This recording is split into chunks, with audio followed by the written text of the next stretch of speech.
और second experiment है आपका बायोकेमिकल करेक्टराइजेशन, जो कि एवरी मैक्लॉरिटी का था। अब हम आज बात करेंगे थर्ड एक्सपेरिमेंट की। ये जो थर्ड एक्सपेरिमेंट है that is Hershey and chase experiment. ठीक है, ये दो साइंटिस्ट थे, एक हर्शी और दूसरे चेज, मार्था चेज, है ना। तो दोनों ने एक ऐसा एक्सपेरिमेंट करा जिसके बाद कोई एक्सपेरिमेंट की जरूरत ही नहीं पड़ी कि ये प्रूफ करने के लिए कि डीएनए आपका जेनेटिक मटेरियल है। आपसे कभी भी सवाल आए कि वो कौन सा एक्सपेरिमेंट है जिसने ये साबित कर दिया कि डीएनए जेनेटिक मटेरियल है, तो आपका आंसर होगा हर्शी एंड चेज एक्सपेरिमेंट। इस एक्सपेरिमेंट को ब्लेंडर एक्सपेरिमेंट के नाम से भी जाना जाता है। ठीक है, इसको भी आप याद रखेंगे। आपको याद होगा कि पहला जो एक्सपेरिमेंट था उसका क्या नाम था बेटा? Transforming principle. याद है ग्रिफिथ ने जो एक्सपेरिमेंट करा था? Yes sir. और दूसरे का क्या था? Biochemical characterization. ठीक, तीसरा कौन सा एक्सपेरिमेंट है? ये ब्लेंडर एक्सपेरिमेंट, ब्लेंडर। है ना। साइंटिस्ट की नाम तो अलग है भाई, साइंटिस्ट ने क्या नाम रखा दैट इज डिफरेंट थिंग, है ना। But what kind of experiment is what? Blender experiment. ठीक है। Good morning sir. Yes sir. अनुआए, यस सर। पूछ रहा था कौन है, अब मुझे आवाज नहीं पहचान मिल रही। सर भानु भानु है। भानु, वही तो कह रहा, भानु आए हैं। Okay okay good. हाँ। हाँ, तो हम लोग ब्लेंडर एक्सपेरिमेंट यानी कि हर्शी एंड चेज एक्सपेरिमेंट को समझते हैं। क्या करा था हर्शी एंड चेज ने? आपको एक मालूम है, इसका नाम मालूम है, हम पहले भी बात कर चुके हैं, व्हाट? बैक्टीरियोफेज, है ना। बैक्टीरियोफेज की बात कर चुके हैं। व्हाट इज बैक्टीरियोफेज बेटा? जो वायरस, जो बैक्टीरिया को, वो वायरस जो बैक्टीरिया को मार देता है। हाँ, जो वायरस बैक्टीरिया को फेज करेगा, खाएगा, उसको हम कहते हैं बैक्टीरियोफेज, है ना। फेज का मतलब होता है खत्म करना, इन्फेक्ट करना। ठीक है, फेज करना। तो वो वायरस जो कि, या वो ऑर्गेनिज्म बेसिकली जो कि बैक्टीरिया को इन्फेक्ट करता है, बेसिकली ये आपके होते हैं वायरस। ठीक है, तो हमें ये मालूम है कि बैक्टीरियोफेज जो है वो आपका बैक्टीरिया को इन्फेक्ट करेगा। ठीक है, अभी हमने क्या करा, इसमें हमने बैक्टीरियोफेज वायरस ले लिए और उनको ग्रो कराया ऐसे मीडियम पे जिन पे रेडियो एक्टिव फॉस्फोरस है, और दूसरे मीडियम पे जिसमें रेडियो एक्टिव सल्फर है। ठीक, अब ये बताओ कि प्रोटीन में बॉन्ड किसका होता है? याद करो, प्रोटीन में सल्फर होता है नहीं होता है? भाई हमने पढ़ा था ना जब इली लिली वाला एक्सपेरिमेंट, वो यस कंपनी के सर, बारे में डाई पढ़ा, sulphur bond. Disulphide bond. और डीएनए यस। में फिफ्थ कार्बन पे क्या लगा होता है? अगर डीएनए के नाइट। स्ट्रक्चर को देखो, न्यूक्लियोटाइड को, तो क्या लगा होता है? फॉस्फेट ग्रुप, है ना। तो एक बात मैं आपको यहाँ क्लियर कर दूं, ठीक है, जो रेडियो एक्टिव फॉस्फोरस है, ठीक, वो आपका बाइंड करेगा किसके साथ? डीएनए के साथ। क्योंकि डीएनए में होता है और फॉस्फोरस प्रोटीन में होता नहीं है। तो वायरस का जो डीएनए है उससे क्या जुड़ जाएगा? Radio active phosphorus. और वायरस का जो प्रोटीन है उससे क्या जुड़ जाएगा? Radio active sulphur. ये दो चीजें आपको समझना होंगी। अभी इतनी बात समझ में आ गई? Yes sir. ठीक है, आप ये देखिए, एक बैक्टीरियोफेज ये बना है, एक बैक्टीरियोफेज ये बना है। ये जो बाहर का स्ट्रक्चर है जिसमें आपको इसके लेग्स भी दिख रहे हैं और इसका नेक भी दिख रहा है और इसका हेड भी दिख रहा है, ये जितना भी कवरिंग है ये कहलाती है प्रोटीन कोट। क्या कहलाता है बेटा? बैक्टीरियोफेज का प्रोटीन कोट। और अंदर दिख रहा है आपको ब्लैक कलर का और दूसरे में रेड कलर का, ये है डीएनए। तो वायरस के पास दो ही चीजें होती हैं, एक प्रोटीन और दूसरा न्यूक्लिक एसिड। किसी भी वायरस के पास दो चीजें होंगी, एक प्रोटीन और दूसरा न्यूक्लिक एसिड। प्रोटीन की टैगिंग करा दी आपने S35 से, क्लियर है बात। न्यूक्लिक एसिड की टैगिंग करा दी आपने P30, और यहां पर न्यूक्लिक एसिड है आपका डीएनए। ये बात समझ में आई? Yes sir. बाकी बच्चों को आ रही है थोड़ा सा? कंफ्यूजन तो नहीं हो रहा? आशना, रिया, स्नेहा, उज्जवल, अंजलि, सबको आ रही है? अरुण, थोड़ी बहुत बात समझ में आई? गुड।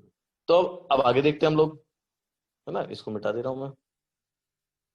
ठीक, यहां तक हमारा हो गया। नेक्स्ट स्लाइड दिख रही है आपको? ठीक, अभी क्या करा इन्होंने, ये एक है medium containing, sorry, medium containing bacteriophage having labelled with S35, यानी कि इसमें जो लेबल हुआ होगा वो आपका क्या लेबल हुआ होगा बेटा? प्रोटीन। ठीक, दूसरा medium containing labelled with P32, यानी कि इसमें जो वायरस है उसमें डीएनए के साथ P32 जुड़े होंगे, इसमें जो वायरस है उसमें प्रोटीन के साथ S35 जुड़ा होगा। ठीक है, इन वाले वायरस को अलाउ करा गया कि आप इन्फेक्ट करें बैक्टीरिया को, इन वाले वायरस को अलाउ करा गया कि आप इन्फेक्ट करें बैक्टीरिया को। ठीक, अब क्या करा, अगला स्टेप था ब्लेंडिंग। ब्लेंडिंग में क्या होता है? मिक्स हो जाता है ना। आपने कहा ब्लेंडर देखा होगा, मिक्सिंग कराएगी। ठीक, ब्लेंडिंग के बाद अगला स्टेप करा गया बेटा सेंट्रिफिकेशन। ठीक, अब क्या करा गया, सेंट्रिफिकेशन से क्या फायदा होता है? ठीक, आपका जो लाइटर वायरस है वो हैवियर बैक्टीरियल वायरस से या हैवियर बैक्टीरियल सेल से सॉरी आपका रिमूव हो जाएगा। ये थोड़ा सा एक्सपेरिमेंट को कॉम्प्लिकेट करने के लिए है, मगर मैं आपको सिंपल लैंग्वेज में इसको समझा दे रहा हूं कि जितना आपको समझना है।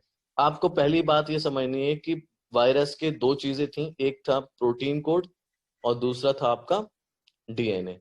प्रोटीन कोड के साथ जोड़ दिया आपका S35 जो कि रेडियो एक्टिव सल्फर है, और डीएनए के साथ जोड़ दिया आपका P32 जो कि रेडियो। Yes sir. ठीक है, जिन वायरस के साथ आपका रेडियो एक्टिव सल्फर जोड़ा था उनको अलाउ करा गया कि आप इन्फेक्ट करें बैक्टीरिया को, और जिन वायरस को के साथ जोड़ा गया था आपका डीएनए, या फिर जिन वायरस के साथ आपका P32 जोड़ा गया था उनको अलाउ करा गया कि वो इन्फेक्ट करें। ब्लेंडिंग करी गई। ठीक है, ब्लेंडिंग से हिलता है ना। मिक्सिंग भी होती है, मिक्सिंग के साथ एक और चीज होती है एडिटेशन में। क्या होता है, कई बार जो चीजें बैक्टीरियल सेल के अंदर नहीं गई होंगी वो चीजें अलग हो जाएंगी। जैसे कि वायरस का कोड, आपने कभी बैक्टीरियोफेज को इन्फेक्ट करते हुए देखा है, या फिर आपने कहीं पढ़ा है किस तरीके से इन्फेक्ट करता है? मैं आपको एक बार डायग्रामेटिकली दिखा दे रहा हूं तो आपको ज्यादा समझ में आ जाएगा। सपोज करें, एक सेकंड रुकिएगा हाँ बच्चों, चलिए इसी में समझा दे रहा हूं मैं। सपोज करें ये आपका वायरस बैक्टीरियल सेल है, ठीक है, और ये आपका वायरस है ये, और इसके अंदर आपका डीएनए है। तो ये जो डीएनए है ये तो अंदर आ जाएगा, बाकी जो बाहर वाला पोर्शन है, जो ऊपर वाला पोर्शन है, ये बाहर रह जाता है, अंदर नहीं आता। ये पोर्शन बना हुआ है प्रोटीन का। ठीक, और ये जो है बेसिकली ये क्या था आपका? This was DNA, and this DNA was tagged with P32 and this protein was tagged with S35। S35। Okay, now Yes, इसको मिटा sir. दो बेटा, इसको मिटा दो, समझ में आ गया? इसको मिटाओ थोड़ा। Yes, sir sir. हाँ, सर जो प्रोटीन कोड हो जाता है वो डेड हो जाता है बाद में। हाँ, प्रोटीन कोड ऑलरेडी डेड रहता है, कोई लिविंग थिंग नहीं है। ठीक है, मगर प्रोटीन कोड जो है बाहर रहता है, बॉडी के अंदर नहीं आता है। चीज यही समझाने वाली है इस एक्सपेरिमेंट में। जब ये वायरस आपको इन्फेक्ट या बैक्टीरिया को इन्फेक्ट करता है तो क्या होता है, ये अपना डीएनए या कोई भी जेनेटिक मटेरियल बैक्टीरियल सेल के अंदर डाल देगा, बाकी जो भी मटेरियल है इसका प्रोटीन वो आपका बाहर रह जाएगा। ठीक है, तो सर वो नॉन फंक्शनल हो जाएगा ना, कोई कार्य एग्जैक्टली थोड़ी। उसका कोई कार्य नहीं होगा, वो नॉन फंक्शनल हो जाएगा, उसको कोई फंक्शन नहीं रहेगा। ठीक, ओके सर। Very good. तो इसको मिटाऊं मैं? चलिए, तो अभी क्या करना है, ये जब आपने इन्फेक्ट करा दिया, इन्फेक्ट कराने के बाद आप क्या करेंगे, थोड़ा सा उसे ब्लेंडिंग करेंगे। ब्लेंडर, अब वो ब्लेंडिंग वाला, मिक्सिंग वाला ब्लेंडिंग तो है ही, साथ में इस ब्लेंडर वाला घुमाने वाला ब्लेंडर है। इससे क्या होगा, आप यहां पर देखो, यहां पर ये लिखा हुआ है प्रोटीन कोड। इसके प्रोटीन कोड जो है वो बाहर रह जाते हैं, तो वो अलग हो जाएंगे, ठीक, वायरस पार्टिकल अलग हो जाएंगे। उसके बाद हम क्या करेंगे, सेंट्रीफ्यूग करेंगे। सेंट्रीफ्यूग करने से क्या होगा, वायरस और बैक्टीरियल सेल सेपरेट हो जाएंगे। इतना आपको याद रखना है कि इसके 4 स्टेप हैं। पहला स्टेप टैगिंग, ठीक है बेटा, पहला स्टेप आपका टैगिंग, एक को S35 से और दूसरे को P30 से। दूसरा स्टेप बोले आप, तीसरा ब्लेंडिंग, और चौथा सेंट्रिफिकेशन। सेंट्रीफ्यूगेशन। 4 स्टेप आपको याद रखने हैं। इसके बाद क्या होगा, इसके बाद आपको देखना पड़ेगा कि किसमें आपका रेडियो एक्टिविटी शो हुई या नहीं हुई। आप जैसी रेडियो एक्टिविटी शो होगी, आपको अंदाजा लग जाएगा कि कौन सा हमारा जेनेटिक मटेरियल है, ठीक है। अब आपने दोनों सेल को लिया, एक सेल वो जिनको आपने रेडियो एक्टिव सल्फर वाले वायरस से आपने इन्फेक्ट कराया था, एक सेल वो जिसमें रेडियो एक्टिव डीएनए वाले वायरस से इन्फेक्ट कराया था। दोनों में रेडियो एक्टिविटी देखी, ठीक है। आपको रेडियो एक्टिविटी किस में दिखी, जिसमें आपका क्या था, डीएनए टैग था फास्फोरस से, ठीक। आपको रेडियो एक्टिविटी उनमें नहीं दिखी जिनमें आपका सल्फर टैग था। तो यानी कि इसका मतलब क्या हुआ कि डीएनए ही है जिसकी वजह से ट्रांसफॉर्मेशन या इन्फेक्शन होता है, जो भी इन्फॉर्मेशन जाती है, इस तरीके से उन्होंने बताया। बात तो समझ सर में हम आई? ये रेडियो एक्टिव की वजह से मतलब कैसे डिफरेंशिएट कर रहे हैं इसको? रेडियो एक्टिव की वजह से, अच्छा ये समझ में आया कि रेडियो एक्टिविटी किस में शो होगी। हाँ सर, ये तो आ गया। ये समझ में आ गया कि भाई रेडियो एक्टिविटी आपकी उनमें शो, डीएनए वाले उसमें शो हो रही है, फास्फोरस वाले उसमें शो हो रही है, ठीक। और रेडियो एक्टिविटी आपको जिसमें सल्फर टैग करा था उसमें शो नहीं हो रही। तो एक बात तो समझ में आ गई कि वायरस का आपका सिर्फ डीएनए इनमें गया है, ना कि प्रोटीन। अगर दोनों तरीके की रेडियो एक्टिविटी शो होती इन सेल में, ध्यान से सुनना, अगर दोनों तरीके की रेडियो एक्टिविटी शो होती बैक्टीरियल सेल में, तो इसका मतलब ये होता कि दोनों ही चीज रिस्पॉन्सिबल है इन्फेक्शन के लिए।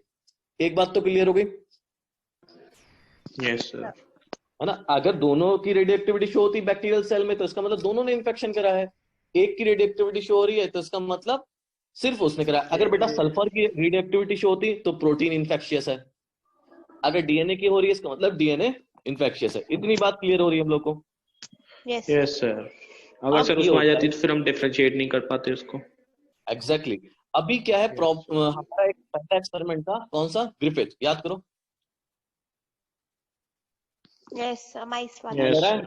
Griffith experiment, yes sir. Griffith experiment में क्या होता बेटा कि आपके उन्होंने ट्रांसफॉर्म तो कर दिया, मतलब ट्रांसफॉर्मेशन तो दिखा, पर ये नहीं बता पाए थे ये ट्रांसफॉर्मेशन दिखा किसकी वजह से था। क्या वो प्रोटीन था, क्या वो आरएनए था, क्या वो डीएनए था। इसको थोड़ा बहुत प्रूव करने की कोशिश करी, हालांकि बहुत हद तक प्रूव कर गए थे बायोकेमिकल करेक्टराइजेशन से। पर यहां पर जब रेडियो एक्टिविटी शो हो गई, ठीक है, तब क्या हुआ, कंफर्मेशन हो गया कि जो इन्फेक्शन हुआ होगा वो किसकी वजह से हुआ होगा, डीएनए की वजह से। अगर इन्फेक्शन डीएनए की वजह से तो इसका मतलब ट्रांसफॉर्मेशन भी वजह से होगा। डीएनए, और ट्रांसफॉर्मेशन डीएनए की वजह से रहा है, इसका मतलब डीएनए क्या है आपका, जेनेटिक। Genetic material. अब समझ में आ गया सबको। Yes sir. Yes sir. तो सर जो ये सेकंड एक्सपेरिमेंट था उसमें ड्रॉबैक्स हुए क्या सर? वो भी तो सर प्रूफ ड्रॉबैक्स ये था हुए, सब कुछ। हाँ नहीं नहीं बिल्कुल सही बात है, अच्छी बात है। कौन पूछ रहा है, स्नेहा? आशना। आशना, ओके आशना। आशना ड्रॉबैक्स ये हैं, कई बार ऐसा होता है हम जब एंजाइम डालते हैं ना, मैंने आपको उस दिन भी बात बताई थी, जब हम बायोकेमिकली कोई काम करते हैं पिपेट के जरिए और टेस्ट ट्यूब के जरिए, तो हमें ये एश्योरिटी नहीं होती कि सबके सब सेल में ऐसा हुआ होगा, है ना। क्या पता कुछ सेल में आपका डीएनए डाइजेस्ट होने से रह गया हो, या आरएनए डाइजेस्ट होने से रह गया हो, या प्रोटीन डाइजेस्ट होने से रह गया हो। बात समझ में आ रही मेरी? Yes sir. है ना भाई, हमने तो अपना सॉल्यूशन डाल दिया, हो सकता है उसमें 100 सेल थे, एस टाइप 99 में तो प्रोटीन और आरएनए डाइजेस्ट हो गए, एक में नहीं हो पाया। आप कैसे श्योर हो सकते हो? आप कैसे कह सकते हो 100 के 100 वैसे ही थे? आपने काउंट करके तो नहीं देखा सबको, है ना? Yes sir. तो वहां पर हो जाता है। सवाल बहुत अच्छा था, गुड। तो यहां तक हम क्लियर हो गए, कोई दिक्कत किसी को? Aashna, Arun, Bhanu, no Riya, Sneha, sir. Ujjwal, no no sir. Sir. Very good. आगे बढ़े, फिर आगे हम देखते हैं अगला। ठीक है, देखो ये उन्होंने पहला इन्होंने स्टेप लिख रखे हैं। फर्स्ट इज टैगिंग, सेकंड इन्होंने दिया नहीं है यहाँ पे, वैसे टैगिंग पहला आएगा। ध्यान रखना, टैगिंग के बिना आप ये एक्सपेरिमेंट शुरू ही नहीं कर सकते और इसका कोई रिजल्ट आएगा ही नहीं।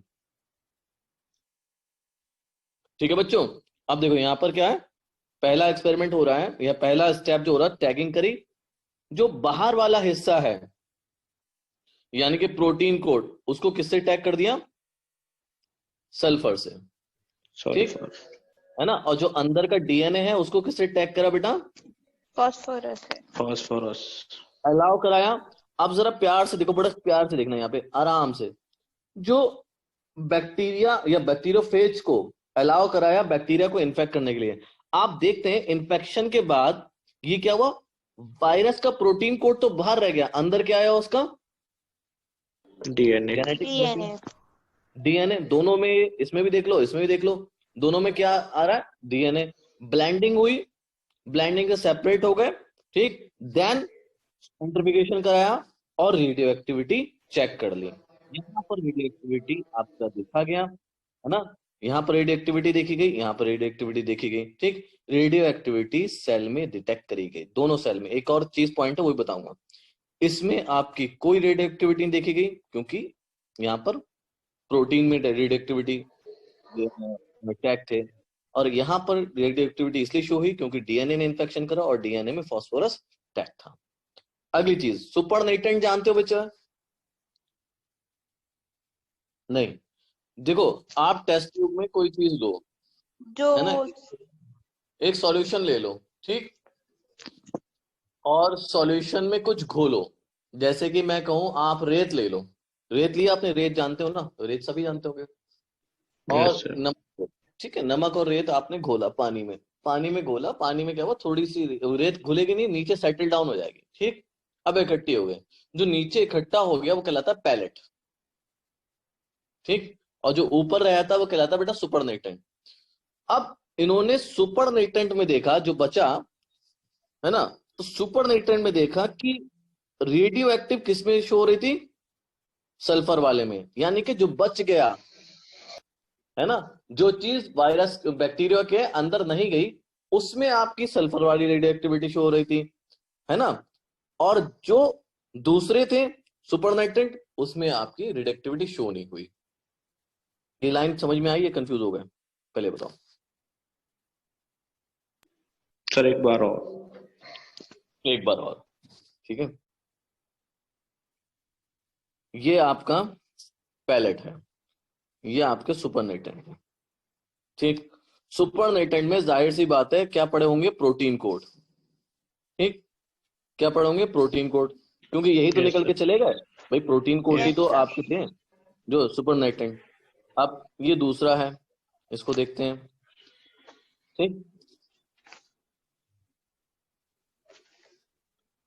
इसमें प्रोटीन कोड नीचे है, जाहिर सी बात है इसमें प्रोटीन कोड, ये प्रोटीन कोड S35 से टैग्ड है, ये प्रोटीन कोड किसी से टैग नहीं है, ठीक। अब ये बताओ किसके सुपर नाइट्रेंट में रेडियो एक्टिविटी शो होगी? इस वाले के, इसको एक दे रहा वो हूं, सल्फर वाले में। सल्फर वाले में, है ना। तो वही बात कह रहा है, उसने घुमा के बात कही थी, यस सर। ठीक है, बात सिर्फ घुमा के कही है। बात वही है कि भाई रेडियो एक्टिविटी सुपर नाइट्रेंट में शो होगी जिसमें सल्फर होगा, है ना, क्योंकि डीएनए तो ऊपर वाला है, सॉरी, डीएनए तो, एक मिनट रुको बेटा, एक सेकंड रुक जाइए, एक मिनट दोबारा समझा रहे हैं, है ना, दोबारा समझा रहे हैं, एक मिनट रुको। सुपर नाइट्रेंट को हमें थोड़ा जल्दी में, रुक जाओ। ये आपका नीचे जो है थोड़ा सा, ये आपका डीएनए है, सुपर नाइट्रेंट नहीं है, ये पैलेट है। ऊपर आपका सुपर नाइट्रेंट है, सुपर नाइट्रेंट में आपके प्रोटीन है, ठीक है। अब ऐसे समझ लो, सुपर नाइट्रेंट ऊपर का हिस्सा होता है जो आपको फेंकना होता है, ठीक। सिमिलरली ये है, ठीक, ये है, इसमें आपका नीचे पैलेट में आपका डीएनए है, ऊपर आपका सुपरनेटेंट है। सुपरनेटेंट आपका यहाँ पर किसी से टैग नहीं है, यहाँ पर आपका सुपरनेटेंट S35 से टैग है। ठीक है, तो रेडियो एक्टिविटी इस वाले सुपरनेटेंट में शो होगी। थोड़ा सा सुपरनेटेंट नीचे बन गया था बस, क्लियर तो हो गया होगा। ठीक है बेटा, यस सर। चलिए Yes, आगे sir. बढ़ते हैं, आगे बढ़ते हैं, आगे बढ़ते हैं, आगे बढ़ते हैं।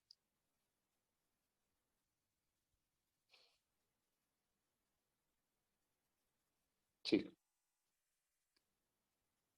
जेनेटिक मटेरियल की प्रॉपर्टीज क्या होनी चाहिए, कैसा होना चाहिए जेनेटिक मटेरियल। ठीक है, पहली प्रॉपर्टीज जो है जेनेटिक मटेरियल की वो ये है कि भाई अपने आप को ये क्या कर सके, रेप्लिकेट कर सके, मतलब कि अपने जैसा दूसरा बना सके। बात समझ में आई?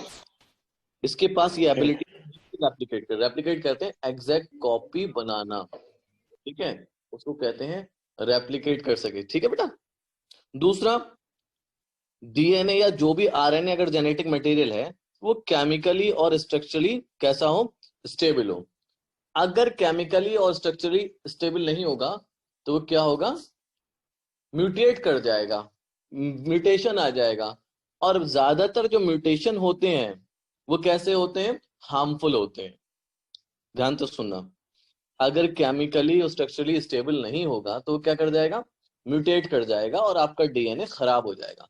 आपने सुना होगा उस कि कहते हैं यूवी रेज में मत जाओ, क्यों, क्योंकि वो आपको क्या कर सकती हैं, कैंसर कॉज कर सकती है। सुना है, म्यूटेट कर सकती हैं। म्यूटेशन में होता क्या है, जैसे कि हमने अभी बताया लगाया पिछले लेक्चर में, DNA is made up of nucleotide. Yes, yes sir. Yes, sir. and nucleotides are made up of pentose sugar, nitrogenous base and phosphate group, and nitrogenous base are very crucial। अब suppose करो कि कोई DNA है जिसमें ये sequence है ATGC-AT। Okay बेटा, ये सीक्वेंस है। ठीक, अगर इस सीक्वेंस में जी की जगह दो ए आ जाता है, इसको मिटा दे रहा हूं यहां पे मैं, अगर जी की जगह क्या आ जाता है, ए, तो ये सीक्वेंस बदल गया। इसको बेसिकली Yes, हम कहते हैं म्यूटेशन।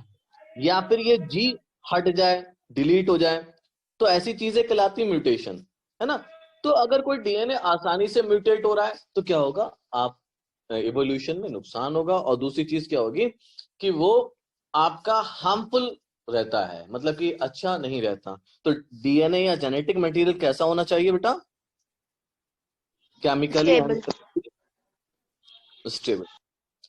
हाँ, दूसरी चीज, थोड़ी बहुत गुंजाइश होनी चाहिए म्यूटेशन के लिए, because mutation is necessary for evolution. अभी कहोगे सर आपने ऊपर बताया म्यूटेशन होना हार्मफुल होता है। हाँ होता है बेटा, हार्मफुल होता है, म्यूटेशन हार्मफुल होते हैं, मगर कई बार ऐसा होता है हमें अपने आप को बचाने के लिए क्या करना पड़ता है, म्यूटेट करना पड़ता है। आपने 10th क्लास में पढ़ा होगा बीटल्स का एग्जाम्पल, लाल से हरी हो गई थी वो, Yes sir. याद आ रहा है आपको, कि पेड़ पे इजीली विजिबल थी तो वो किस कलर की हो गई, अपने आप को हरे कलर के कर लिया जिससे कि विजिबल है ना, और बच जाए। तो ऐसे ही जिराफ में म्यूटेशंस आए, और भी बहुत सारे ऑर्गेनिज्म में म्यूटेशन आए जो कि इनको फायदे के थे। इवोल्यूशन चैप्टर पढ़ा बेटा आपने? No sir. चलो उसका थोड़ा आइडिया दे रहा हूँ। एक बार क्या था कि म्यूटेशन किस तरीके से हेल्पफुल होता है, कौन कौन से म्यूटेशन कैरी होते हैं, वो भी आपको मैं आइडिया दे रहा हूँ। ठीक है, देखो बच्चों कि एक आइलैंड था गैलापागोस। ठीक है, वहां पर एक चिड़िया रहती थी जिनको फिंचिस कहा जाता था। ठीक, अब उस आइलैंड के टुकड़े हो गए। अब वो आइलैंड के टुकड़े होने की वजह से थोड़ा वो दूर चले गए, कहीं कहीं कहीं चला गया, है ना, आइलैंड बिखर गया। तो बिखरने की वजह से वहां का हैबिटेट चेंज हुआ, है ना। सपोज करो ये एक आइलैंड है, ठीक, इस आइलैंड के इतने टुकड़े हो जाएं, एक यहाँ चला जाए, एक यहाँ चला जाए, एक यहाँ चला जाए, और एक यहाँ। अब ये अलग अलग हैबिटेट हो गए, और इन पे जो ऑर्गेनिज्म रह रहे हैं, ठीक, अब या तो इन ज्योग्राफिकल एरिया के हिसाब से वो अपने आप को एडप्ट कर लें या फिर मर जाएं। दो ऑप्शन है इनके पास। Yes sir. मान लो कि एक east, west, north, south, hypothetical, okay बेटा। या तो ये ऑर्गेनिज्म ईस्ट के हिसाब से अपने आप को एडजस्ट कर ले, वेस्ट के हिसाब से कर ले, नॉर्थ के हिसाब से कर ले, साउथ के। जो अपने आप को अडॉप्ट कर लेगा वो सरवाइव कर जाएगा। आपने डार्विन की थ्योरी भी सुनी होगी, survival of the, Yes, sir. है ना, थ्योरी ऑफ नेचुरल एवोल्यूशन। तो Yes, sir. क्या हुआ कि इनमें जरूरत पड़ी किसकी, सरवाइव करने के लिए किसकी Mutation. जरूरत? वेरी नाइस, ये कौन बोला बच्चा? Ashna. आशना, वेरी नाइस आशना। ठीक है, इनमें जरूरत पड़ी म्यूटेशन की, तो इन्होंने क्या करा, अपने बीक्स में, बीक्स जानते हो, चोंच, जैसा खाना मिला उस हिसाब से इन्होंने अपनी चोंच को बदला और अपने आप को इवॉल्व कर लिया। तो म्यूटेशन की जगह होनी चाहिए आपके किसमें, जेनेटिक मटेरियल में। बात समझ में आई?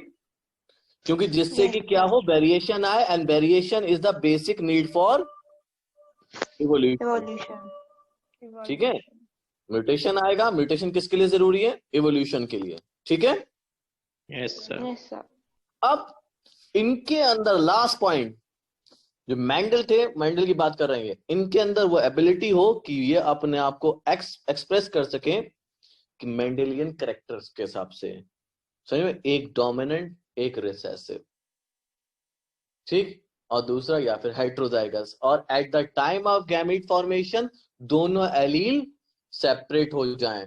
ध्यान है ना, जैसे कि हम सेक्सुअल रिप्रोडक्शन में क्या होता है, अगर मेल की बात करूं तो एक एक्स क्रोमोसोम अलग चला जाता है, एक वाई क्रोमोसोम अलग चला जाता है, याद है? तो मेंडल के हिसाब से भी ये एक्सप्रेस करने चाहिए। समझ में आया सबको? Yes, sir. कोई कंफ्यूजन किसी को बेटा? No, sir. No sir. ठीक, अब जरा बात करेंगे कि कौन सा ज्यादा स्टेबल है, कौन सा लेस स्टेबल है। ये तो क्लियर है कि भैया जो डीएनए है वो आपका क्या है, ज्यादा स्टेबल है। Stable. ये सबको पता है ना Stable. बच्चों, सबको पता है। ठीक है, Yes. क्यों स्टेबल है? डबल स्टैंडर्ड है, ये ऑलरेडी पेयर है। जब एक चीज ऑलरेडी पेयर है तो पेयर करने के लिए जगह ही नहीं है कि दूसरा आके उससे कंबाइन कर दे और नई चीज बनाने की कोशिश करे। ये बात क्लियर है? Yes sir. Yes, sir. दूसरा क्या है, थायमिन। थायमिन जो है, एज कंपेयर, यहां पे कंपैरिजन आता है, as compare to uracil is more stable and less reactive. Okay, जब लेस रिएक्टिव होगा तो नया प्रोडक्ट कम बनेगा। ठीक, बात समझ में आई? तीसरा, डीएनए जो है उसमें जो शुगर होती है उसमें सेकंड पोजीशन पे हाइड्रोक्सिल ग्रुप नहीं होता। जैसे कि आप इसमें देखें, आप दिख रहा है, सेकंड पोजीशन पे हाइड्रोक्सिल ग्रुप नहीं है, and you know that hydroxyl group is reactive, hydrolysis कराता है, ये हाइड्रोक्सिल ग्रुप रिएक्टिव है, और इसमें ये होता है। तो यहां पर एक बॉन्ड बनने की जगह है यहां पर, ठीक है, एक बॉन्ड बनने की जगह है। ठीक, Yes. अब आरएनए को आप देखेंगे, आरएनए सिंगल स्टैंडर्ड, तो भाई सिंगल स्टैंडर्ड है तो कोई भी पेयर कर जाएगा, जैसा कि मैंने अभी आपको बना के दिखाया है ना जगह। जब पेयरिंग हो जाएगी जाहिर सी बात है कि म्यूटेशन होने की जगह है। ठीक, दूसरी चीज, इनके पास क्या है, यूरेसिल है, uracil. More reactive than thymine. तीसरा, presence of hydroxyl group at 2 prime and, ये हाइड्रोक्सिल ग्रुप किसी के साथ भी कंबाइन कर सकता है। तो more mutation can be seen in RNA. Very nice. ये रीजन हमेशा याद रखना, ये रीजन आपके नीट में पूछे जा सकते हैं और आपके बोर्ड में भी। ठीक है, ये नीट में आ सकता है, समझ गए सब लोग? Yes, sir. Yes sir. चलो, कोई कंफ्यूजन? No, sir. एक्सलेंट।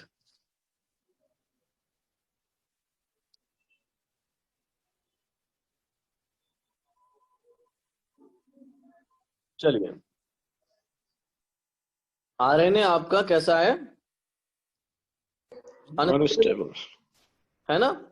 तो इसी वजह से क्या होता है, जितने भी ऑर्गेनिज्म है, खास करके वायरस, और उनमें आपका आरएनए जेनेटिक मटेरियल है। देखो, सारे आरएनए में, सारे वायरसेस में आपका जेनेटिक मटेरियल आरएनए नहीं होता, डीएनए भी होता है।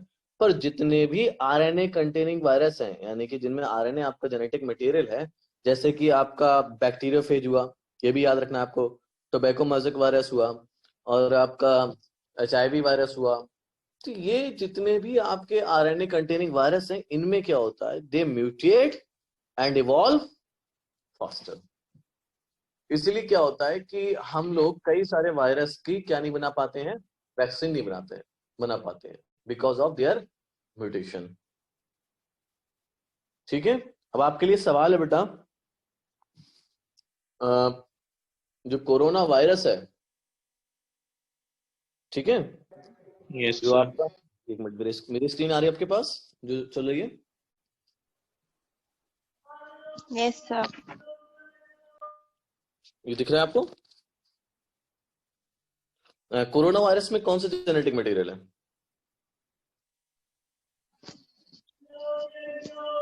ये कल बता देगा मुझे आप, ठीक है? Sir RNA. आरएनए कंफर्म या ऐसे ही है? मानू एक बार थोड़ा पढ़ना Yes, बात, ठीक है, क्योंकि कुछ थोड़ा सा एक दो पैराग्राफ पढ़ के आना सब लोग, इसके बारे में थोड़ा बात करेंगे। आपको थोड़ा सा अपडेट भी रहना चाहिए, क्योंकि कई बार एक आध क्वेश्चन अपडेशन पे भी आता सर एक वीडियो में देखा था सर। है। सही है, ठीक है, मैं कह रहा हूँ एक आध पैराग्राफ इसका पढ़ के आना, कोरोना वायरस के बारे में, इसके बारे में, इससे जो बीमारी हो रही है उसके बारे में नहीं, मेरी बात समझ रहे हो? इसके बारे में, कोरोना वायरस के बारे में, ठीक, क्या है, कौन सी फैमिली से है, कब इसका पहला केस देखा गया था, है ना? आपने तो इसका 2020 में नाम सुना होगा, हम तो 2019 से जानते हैं इसको। ओके है ना? तो इसको थोड़ा सा पढ़ के आए। तो यस सर। डीएनए स्ट्रैंड जो होता है is more stable then RNA. DNA strand आपके कॉम्प्लीमेंट्री है, हीटिंग पे सेपरेट हो जाते हैं एप्रोप्रिएट कंडीशन में। देखो सेपरेट तो हो जाएगा, आप इसको ज्यादा हीट करोगे, जैसे हमने पीसीआर में पढ़ा था, पीसीआर याद आ रहा है सबको, जब हमने 92 डिग्री सेंटीग्रेड और 94 डिग्री सेंटीग्रेड टेम्परेचर, दो स्ट्रैंड उसके क्या हो गए थे, सेपरेट हो गए, सेपरेट हो गए थे। पर अगर उनको रखा जाए, वापस से उनको छोड़ दिया जाए, तो वो दोबारा पेयर कर लेते हैं, है ना? तो ये डिस्ट्रॉय नहीं होते, है ना? जैसे कि आपको देखा जाए कि ग्रिफिथ एक्सपेरिमेंट में तो बड़ा अच्छा एग्जांपल दे दिया उन्होंने, डीएनए की कुछ प्रॉपर्टी थी हीट किल्ड बैक्टीरिया की, है ना, कि वो डिस्ट्रॉय नहीं हुआ। उसने क्या करा था, आर टाइप को ट्रांसफॉर्म कर दिया था, हीट किल्ड होने के बावजूद भी आर टाइप को ट्रांसफॉर्म कर दिया था, यस और no? Yes yes sir. Sir. क्या हुआ, डीएनए आपका स्टेबल रहता है, डीएनए आपका स्टेबल है। ठीक है बच्चा लोग? यस ठीक, सर। आप अगर इनको हीट भी कर दोगे, ज्यादा हीट करोगे, है ना, सेपरेट कर दोगे, थोड़ी देर बाद जैसे ही ठंडे होंगे दोबारा से क्या हो जाएंगे, ये कॉइल हो जाएंगे। ये बहुत, और इनके बीच में बहुत अट्रैक्शन होता है, ध्यान रखना, डीएनए के पेयर्स के बीच में बहुत ज्यादा अट्रैक्शन होता है, जिससे कि दोबारा क्या कर जाते हैं बेटा, कॉइल। कॉइल कर जाते हैं। ये लाइन तुम्हारे काम आएगी रेप्लिकेशन वाले टॉपिक में, तो इसको याद रखना। पहली लाइन क्या है कि आपको डीएनए को सेपरेट करना होगा, खोलना होगा, ठीक, और उनको अगर खोल भी दोगे और उसके बावजूद वो क्या करेंगे, दोबारा से कंबाइन होने की कोशिश है, ठीक है? ये सब चीजें ऊपर वाले ने दी हैं जिससे कि म्यूटेशन ना हो सके। ठीक, इतना समझ में आ गया? कोई प्रॉब्लम किसी को? No sir. तो आपसे पूछा जाए which is the more stable genetic material, आपका आंसर होगा डीएनए। Why, number 1 point. तो उसमें थायमिन होता है, वेरी गुड, वो ज्यादा स्टेबल होता है सर वो। पॉइंट पूछना क्यों? उसमें हाइड्रोक्सिल ग्रुप एब्सेंट होता है। हाँ वेरी गुड, दूसरा पॉइंट ये हो गया। एक और था, बड़ा आसान सा पॉइंट है, यहाँ पर है, दिख रहा है तुम्हें सामने, डीएनए कैसा है, कॉम्प्लीमेंट्री। कॉम्प्लीमेंट्री है, डबल स्टैंडर्ड होता है, ऑलरेडी पेयर होता है तो पेयरिंग की जगह नहीं होती, ठीक है? Yes sir. Yes sir. तो सबके समझ में आया? आशना, यस सर। रिया, स्नेहा, ठीक। तो अभी क्या है, एक ये लाइन हमेशा याद रखना, मैंने आपको पहले भी बताई थी कि जो आपका डीएनए है दैट इज बेटर और that is good for storing the genetic information. Genetic information को स्टोर करने के लिए डीएनए ऑप्शन ज्यादा अच्छा है। पर अगर कहीं आपको जेनेटिक इंफॉर्मेशन ट्रांसफर करनी हो तो आप क्या चूज करेंगे? RNA. RNA is better for the Better. transfer of genetic Information. information. Yes. क्यों? sir. क्योंकि क्या होगा अगर आप डीएनए को चूज करोगे ट्रांसफर करने के लिए, एक्सप्रेस करने के लिए इंफॉर्मेशन को, तो डीएनए भी क्या बनाएगा पहले? RNA. RNA. फिर आरएनए से क्या बनेगा? तुम आगे देखते हैं अब, ठीक है, इसको क्लियर कर दे रहे हैं। अब आरएनए की दुनिया में आ गए हम, पर डीएनए की दुनिया हमें समझ में आ गई। डीएनए में क्या क्या है ये तो हमें समझ में आ गया कि व्हाट इज डीएनए, है ना। DNA is polymer of nucleotide, polynucleotide, है ना, and it is made of nucleotide, you can say, and nucleotide is composed of pentose sugar, phosphate group and nitrogenous base. तो DNA is complementary and anti parallel, sugar and phosphate make the backbone of the DNA. ये सब हमने बातें समझ ली हैं, ठीक है, एक रिकॉल करा रहा था मैं। अब हम कौन सी दुनिया में आ गए बेटा? RNA word. RNA world, RNA की दुनिया में हम कदम रख चुके हैं, आरएनए की दुनिया में हम स्वागत है। तो आरएनए क्या था? अब देखो बेटा, यहां पर लोगों को पता नहीं होता RNA was the first genetic material, Genetic Material. है ना। इसको स्टार मार्क कर दे रहा हूं, ध्यान से याद रखना है। क्या था जेनेटिक मटेरियल? पहला आरएनए, ठीक। ये दो तरीके का काम कर रहा था, इट या करता है, कर रहा था नहीं, करता है। It act as a genetic material and catalyst. ये आपका जेनेटिक मटेरियल भी है, ये आपका कैटलिस्ट भी है, ठीक है। बात समझ में आई? Catalyst, Yes, sir. ये तो जानते होगे मेरे ख्याल में, कैटलिस्ट कैसे कहते हैं? रिएक्शन के जो इंक्रीज करता है या फिर रिएक्शन, Increase Yes, करता sir. है. Rate of reaction. हाँ, वेरी गुड वेरी गुड। तो एसेंशियल लाइफ प्रोसेस में काम आता है, मतलब कि मेन जो काम है जिंदगी के, जैसे कि मेटाबॉलिज्म कराना, ट्रांसलेशन कराना, स्प्लाइसिंग कराना, और ये आपके तीनों के तीनों काम किसके हैं? आरएनए के, ठीक है, आरएनए के काम है। अब यहां पर अगर पहला जेनेटिक मटेरियल आपका आरएनए था तो डीएनए कहां से आया? आंसर है DNA evolve from RNA From RNA. For stability, Stability. है ना। तो अगर स्टेबिलिटी की जरूरत नहीं होती तब ये आरएनए हमारा जेनेटिक मटेरियल ही रहता। सिर्फ इस वजह से डीएनए बदला है आपका, या आरएनए से डीएनए बना है? Stability की वजह से. स्टेबिलिटी की, बड़ा इंपॉर्टेंट पॉइंट है। इस पॉइंट को आप लोग याद हो ही गया होगा, मेरे ख्याल में दोबारा बताने की जरूरत नहीं है, आप लोगों को याद हो गया होगा, है ना। तो पहला Yes, पॉइंट sir. हमें जो याद रखना है वो याद रखना है कि भाई आरएनए आपका जेनेटिक मटेरियल, पहला जेनेटिक मटेरियल दुनिया का आरएनए था, ठीक। उसके बाद ये धीरे धीरे चीजें इवॉल्व होती रही और करेक्टर लूज ना हो, है ना। तो क्या हुआ? आरएनए से क्या बनने शुरू हो गया? डीएनए। DNA. गुड, ठीक है। सेंट्रल डोगमा ऑफ बायोलॉजी यानी कि मॉलिक्यूलर बायोलॉजी, सेंट्रल डोगमा क्या है? देखो आप बच्चे, यहाँ पर कुछ एरो लगे हैं, दिख रहे हैं आपको? Yes, Yes, sir. sir. तो यानी कि डीएनए से आरएनए, आरएनए से RNA. Protein. Protein, Protein. ये इंफॉर्मेशन जा रही है, इसको हम लोग बोलते हैं। जो जेनेटिक इंफॉर्मेशन इस तरीके से फ्लो होती है, डीएनए से आरएनए, आरएनए से प्रोटीन, इसकी को हम लोग आज समझेंगे। ये हमारा आज का लास्ट टॉपिक है, ठीक। अब प्रपोज किसने करा था? It was propose by Francis Crick. इनके हिसाब से इन्होंने कहा कि जो जेनेटिक इंफॉर्मेशन है वो डीएनए से जाएगी, किसमें? आरएनए में, RNA. आरएनए से आपकी, Protein. Protein. है ना, जो भी इंफॉर्मेशन है इसको आप याद रखें, सिंपल है ना। अब Yes. कुछ ऑर्गेनिज्म ऐसे हैं जिनमें आपका वायरस जो है जेनेटिक मटेरियल है ना बेटा। जैसे कि एचआईवी Yes, वायरस की sir. बात करूं मैं, और इनमें क्या होता है कि स्पेशल टाइप का रेप्लिकेशन होता है, यानी कि रिवर्स ट्रांसक्रिप्शन होता है। ये आपने क्या सुना होगा नाम, reverse transcription. Yes, sir. Yes, sir. देखो मैं इसको और आसानी से समझा दे रहा हूं बच्चों, है ना। डीएनए से आरएनए बनना क्या कहलाता है बेटा? ट्रांसक्रिप्शन।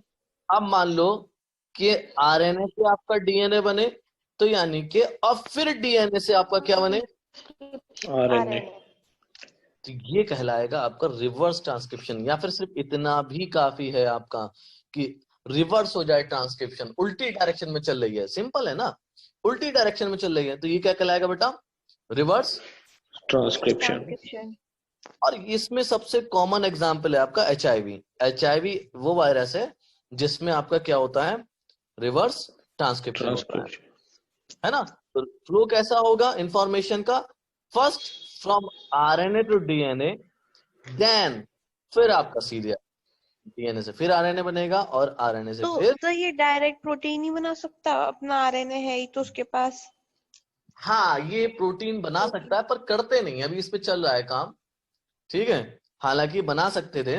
अच्छा जैसे कि, और दूसरा क्या है, ये एक तरीका होता है अपने आप को बचाने का। अब पूछोगे सर कैसे बचाने का, हम जान रहे हैं कि एचआईवी का अभी ट्रीटमेंट सक्सेसफुल किसी का नहीं है, सिर्फ दुनिया में एक ही बंदा है जो ट्रीट हुआ है पूरा सक्सेसफुली, ठीक है।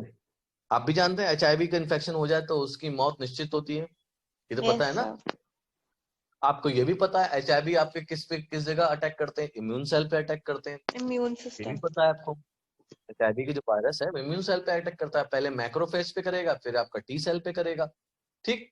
अभी क्या होता है, ये जब इनका वायरस बॉडी में एंटर होता है तो वायरस के पास दो चीज होती है, मैंने बताया, प्रोटीन कोड और दूसरा जेनेटिक मटेरियल। प्रोटीन कोड से कोई लेना देना नहीं है, प्रोटीन कोड को बाहर छोड़ देते हैं, सीधे सेल में क्या जाता है, इनका जेनेटिक मटेरियल। अब ये आरएनए इनका जेनेटिक मटेरियल है, ठीक है, ये जो बनाया लाल कलर का ये समझ लो आरएनए है। ये क्या करेगा, रिवर्स ट्रांसक्रिप्टेट करेगा, पहले बनाएगा क्या, डीएनए। इतनी बात समझ में आई। ये डीएनए जिस सेल के अंदर ये गया है उस सेल के डीएनए के साथ कंबाइन कर जाता है, और एक बार को ये कंबाइन कर गया तब ये कैसा हो जाता है, हमारे रिकॉम्बिनेंट हो गया, और हमारे सेल, वेरी गुड, रिकॉम्बिनेंट कह सकते हैं, और हमारे सेल इस वायरस के डीएनए को डिफरेंशिएट नहीं कर पाते क्योंकि हमारे उससे जुड़ गया है ना। अब ये क्या करेगा, अभी जब हमारे डीएनए से जुड़ गया है, अब ये क्या करेगा, अब ये अपना आरएनए बनवाता रहेगा, बहुत सारे आरएनए बनवाता रहेगा, बहुत सारे आरएनए, साथ साथ क्या बनवाएगा, अपनी प्रोटीन, जिसके अंदर इस आरएनए रख सकते, ठीक है। जब ये प्रोटीन और आरएनए बन जाएंगे, अब अंदर इनकी पैकेजिंग शुरू हो जाती है, उसके बाद ये आरएनए अंदर पैक हो जाता है, फिर इसको फाड़ फूड़ के, इस सेल को फाड़ फूड़ के निकल जाते हैं, फिर दूसरे सेल को इन्फेक्ट करते हैं। बात समझ में आ गई। तो अपने आप को सरवाइव करने के लिए भी तरीका क्या अपनाया इन्होंने, रिवर्स ट्रांसक्रिप्शन,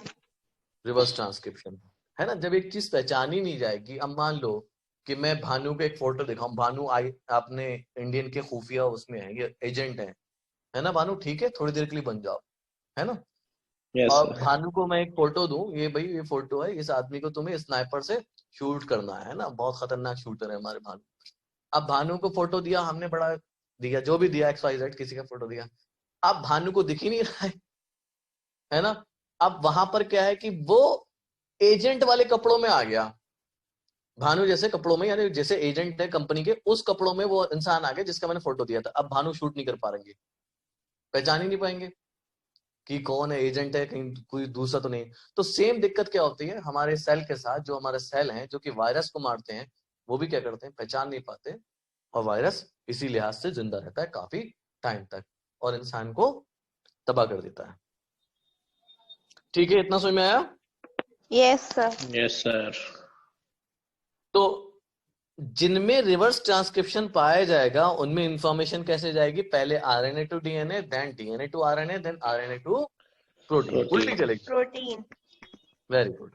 प्रोटीन, डीएनए का रेप्लिकेशन, अगली बात है ना, what is DNA replication. DNA का रेप्लिकेशन है क्या, ठीक। देखो बेटा, रेप्लिकेट करते हैं एक जैसा बनना, डीएनए चाहे वो आरएनए हो चाहे वो डीएनए हो, रेप्लिका कहते हैं आइडेंटिकल कॉपी, डीएनए का रेप्लिकेशन मतलब डीएनए की कॉपी बनाना, डीएनए की बिल्कुल हूबहू कॉपी बनाना, जैसा डीएनए आपके पास है या जैसा डीएनए आपके सेल में है उसकी बिल्कुल आइडेंटिकल कॉपीज बनना, वो कहलाता है आपका डीएनए रेप्लिकेशन। रेप्लिकेशन। ठीक है, रेप्लिकेशन। अब कोई चीज बनेगी, जैसे कि मान लो कि आपको मैंने नोट्स दिए है ना, आपसे कहा ये नोट्स हैं, या फिर एक पेपर दिया नोट्स का, उससे कहा कि यार इसकी कॉपी निकलवा लाओ, समझ मेरी बात, प्रिंट आउट करवा लाओ। ठीक, यस यस सर। आपके पास क्या होगी बेटा, ओरिजिनल। ठीक, बाकी आप उससे एक बनाओगे, ठीक, उससे जो कॉपी निकलेगी वो कैसी होगी, दूसरी कॉपी होगी। ठीक, फोटोकॉपी। फोटो कॉपी होगी। तो ओरिजिनल कॉपी जो होती है वो कहलाती है बेटा पेरेंटल डीएनए। बात समझ में आ गई? Yes yes sir. Sir. Exactly. बाकी निकलेगी वो आपकी क्या हो जाएगी, कॉपी हो फोटो न्यू। जाएगी। Yes sir. हाँ हाँ, न्यू कॉपी हो जाएगी। ठीक है, बात समझ में आ गई? Yes yes sir. सर। बेटा आपकी आवाज चली गई है, एक मिनट बेटा, एक सेकंड रुकना।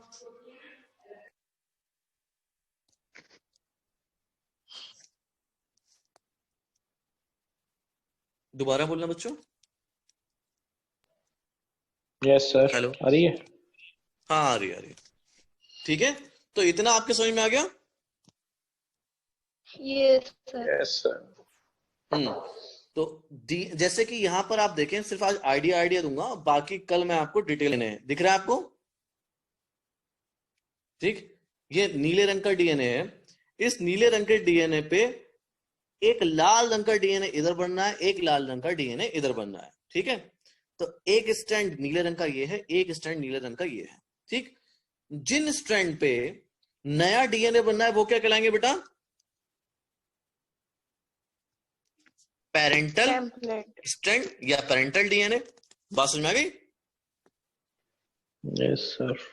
ओके, अभी क्या होता है, इन्होंने मॉडल बताया, वॉटसन एंड क्रिक ने प्रपोज करा semi conservative model of replication, है ना, कि जैसे मैंने आपको बताया कि आप अगर कोई कॉपी अपनी लेके जाएंगे या फिर कोई पेपर लेके जाएंगे तो उसमें से एक जो होगा वो पेरेंटल होगा, एक आपका नया बनेगा। यही तो बताया बेटा मैंने। Yes sir. Yes sir. अभी उसी तरीके से क्या होता है, इन्होंने वही चीज समझाने के लिए बताया कि जब डीएनए रेप्लिकेट करता है तो उसमें हाफ जो होता है वो कंजर्व रह जाता है, मतलब पुराना होता है, और हाफ जो स्ट्रैंड बनता है, मतलब हाफ का मतलब ये नहीं कि इसका आधा ही कर दोगे, नहीं, हाफ मतलब ये एक स्ट्रैंड ये हो गया और एक स्ट्रैंड ये हो गया, है ना, तो ये दो स्ट्रैंड, या फिर एक स्ट्रैंड आपका पुराना रहता है और दूसरा स्ट्रैंड नया रहता है। इस मेथड को हम लोग कहते हैं semi conservative method of replication या semi conservative model of replication. ठीक है, यस सर। एक नया बनेगा, जाहिर सी बात है, आपने क्या करा, एक कॉपी लेके गए, एक लेके गए ओरिजिनल, ओरिजिनल के साथ एक कॉपी निकलवाई, तो ओरिजिनल वाला तो अलग रख लो, ये नया है। ठीक, अब जिस स्टैंड पे बना उसको हम लोग पेरेंटल डीएनए स्टैंड भी कह सकते हैं, और दूसरा नाम जो कॉमनली यूज होता है वो क्या यूज होता है, लास्ट लाइन बता रहा हूं, टेम्पलेट। क्या यूज होता है बेटा, टेम्पलेट। ठीक है बच्चों, क्लियर है सबको? Yes sir. अच्छा सपोज करते हैं, अब थोड़ा सा एक मिनट इधर देखना बेटा, ये आपका दिख रहा है बेटा, ठीक, ये डीएनए दिख रहा है जो मैंने बनाया। Yes sir. ठीक, अब मान लो ये डीएनए मैंने इधर इसको सेपरेट कर लिया, ठीक, और इस पे एक नया डीएनए बना है, तो इसमें से बताओ टेम्पलेट कौन सा है, रेड और ब्लू? रेड। वेरी गुड, कौन सा है, रेड। और ब्लू वाला कौन सा है, नया स्ट्रैंड है ना। एक रेड जो आपका टेम्पलेट है, और टेम्पलेट को हम दूसरा नाम क्या दे सकते हैं, पेरेंटल, है ना। तो एक पेरेंटल बना, एक नया बना, ऐसा मतलब क्या हुआ, एक पुराना है एक नया है, यस और नो? Yes sir. इसको हम लोग कहते हैं semi conservative model of replication. ठीक है, और इसको प्रूव करने के लिए दो साइंटिस्ट थे, मेसेल्सन एंड स्टॉल, जिन्होंने इसको प्रूव करा था, जिसको हम कल पढ़ेंगे। ओके, अगर कहीं कंफ्यूजन हो तो आप अभी भी पूछ लो, सर ये चीज समझ में नहीं आई।